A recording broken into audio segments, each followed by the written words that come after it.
Mika. You're listening to the third episode of This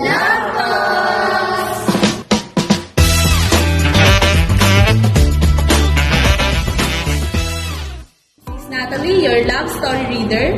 This is Abram. This is Colleen. This is Mika. And this is JP. This is Rona. This is Lee. Sa episode na to, pag-uusapan natin ang kwentong pamamagatan kong Loving You is Losing You. I met her during my middle school. Though I have a crush on her, I didn't muster the courage to tell her until we were about 18 years old. Although it's not that straightforward.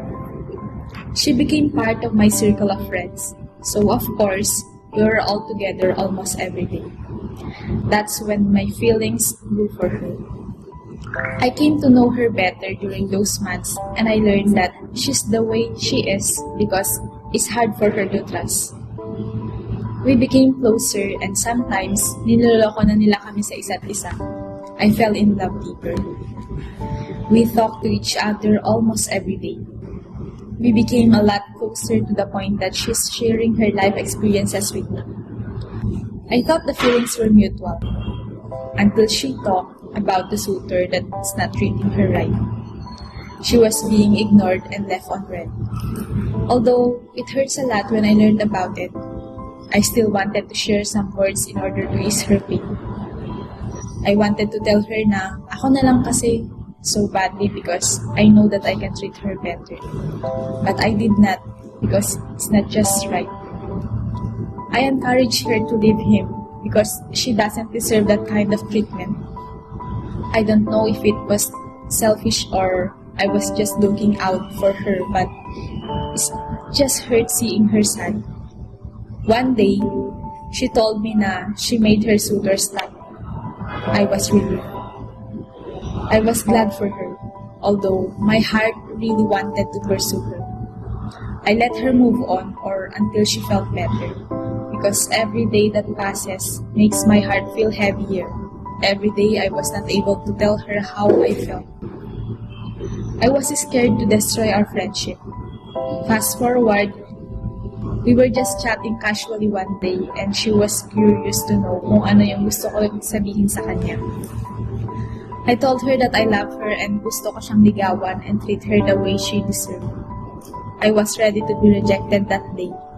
I was ready even if it cost our friendships. But she let me court her. I became her suitor for 9 months. And we were also together for 9 months. We broke up because she grew as a person and I was remained naive. I said things that she did not expect from me and it hurt her so bad. She moved on and I did it. It's sad that our relationship ended, but I'm glad it happened. It really helped me to grow as a person. And I learned to love myself and be more mature. If she'll hear this somehow, I still love you. But for now, I hope you follow your dreams and be the best person you strive to become. Thank you for everything. Lungkot naman. Parang namilis dun sa ang second episode. Baka ex ko yan. Parang what past day. Baka healthy breakup. Baka nga, what if may second chance? Feeling ko, baka may second episode pa yung love story nila. So nakikita ko kasi sa story nila na pure naman. Nag-grow apart lang sila. Parang naiwan lang yung guy sa isang chapter and then yung babae. Nag-turn na siya into another chapter na nakalimutan niya yung lalaki. Sakit. Pero yung feelings ng lalaki, nandun pa rin. Parang health, I'm still at the restaurant. Parang Kaya naniniwala ba kayo na hindi sapat yung love lang para magstay sa isang relationship? Yeah. Kasi sobrang daming aspect Hindi lang dapat mahal mo yung isang tao para magstay ka sa relationship, di ba? Paano kung mahal na mahal mo nga, pero kagaya nga niyan, hindi naman nag-grow yung partner mo. So, what would you do kung ikaw yung nasa paa ng babae? Gagawin mo ba yung ginawa niya? aalis ka rin ba? Para ma-realize nung lalaki na kailangan niyang mag-grow. Or mag-i-stay ka hanggang sa pilitin niyang mag-grow. Nakasama ka. Ako siguro aalis ako. Kasi sabi nga nila, I can never teach a man how to be a man. Baby mo. So, kailangan niyang buuin yung sarili niya Bump. bago niya mahalin yung iba. Parang ganun. Tsaka, kung mahal mo talaga yung isang tao, magpupusa ka talaga. Kailan ko minsan. Siguro maraming makaka-relate sa part na mas pinili na sirain yung friendship. Kasi minsan ganun talaga eh. Mahal mo yung tao pero di mo alam kung may lugar ka ba sa buhay niya. Ikaw ulit, ano mga sabi mo regarding sa kwento natin? Masasabi ko talaga, tama lang sa girl na kasi nag-grow siya sa person eh. Parang nakaka-relate ako sa kanya kasi ganyan din yung parang i-experience ko.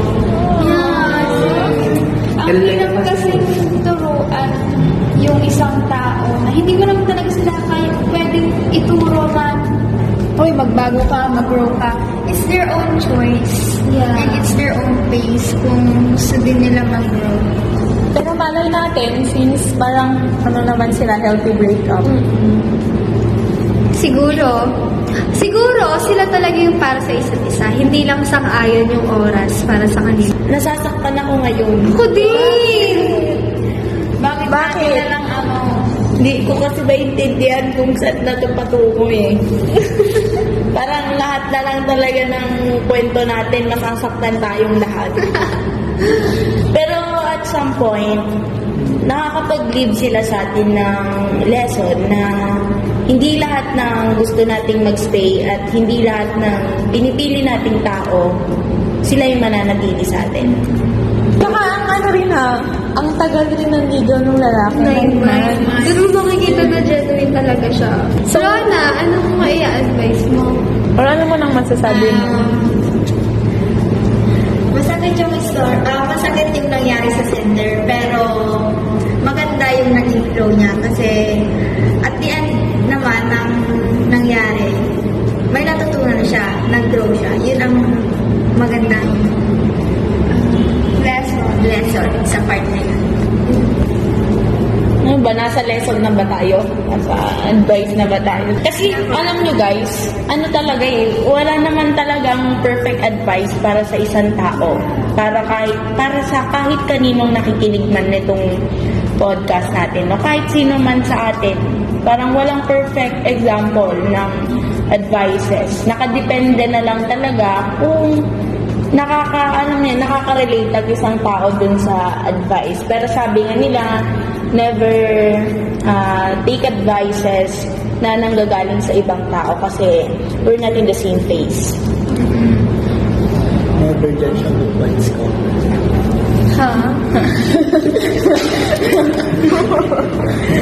Pero you know what? Sabi ko lang. Since sabi niya dito, if she'll hear this somehow, I still love you. But for now, I hope you follow your dreams and be the person you strive to become. Ano to? Para sila Liza Sobrano at saka si Enrique. Pero habang naghihintay ka siguro or habang pinapanood mo siyang inaabot na yung pangarap niya, abutin mo rin yung pangarap mo. Which is siya. Para if someday nag-meet kayo, Buo kayo pareho. Sana Hindi na kayo ganun din yung mga dadaan ex sa- kayo pareho. Hindi na kayo dadating Yun din sa kasi point yung na- isa sa nagiging reason kung bakit dumadating sa point na nagsasabihan sila na hahanapin ko muna yung sarili ko. Kasi hindi sila nag-grow together. Kaya they needed to break free. Parang yung next time you meet, parang ready na kayo, tapos hindi na kayo dadating sa point na kailangan pang i-end yung relationship para lang yun, sa ikaw, parang i-aano nung yun, parang Instead na i-break nila, parang i-fix na lang nila. Talagang relate si Kachika. Yung episode na to, Kachika Abrem ha. ganun pa. Parang as long as she's happy, I'm happy. I too shall be. Oh! Si Abraham ba yan? Parang hindi ikaw lang Words gusto of mo wisdom ngayon. yun ah. Purpose ng alter ego. Parang ako kayo ni Sender number 2 kanina. Oh Yung my last God. episode. Oh. So, ayun lang mga kachika.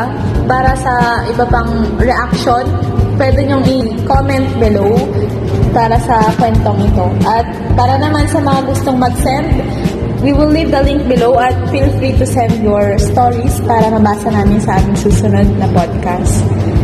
Hanggang sa muli, this is Love!